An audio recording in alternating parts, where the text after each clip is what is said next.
I'm here at Disney Springs, and today I wanted to answer the question, which credit card should I use to book a car rental? So I recommend that you use a card that gives you primary car rental insurance.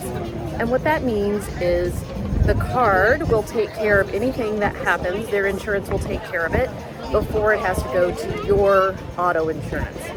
So if a card has secondary car rental insurance, then it's going to need to go to your car rental company first, and that means that your insurance rates could go up. If you pick a card that has primary car rental insurance, they just take care of it. Your auto insurance company never hears about it, and you don't have to worry about your rates going up.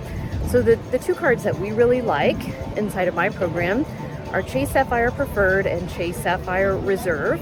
We love them for many reasons, but this is yet another one that they offer primary car rental insurance.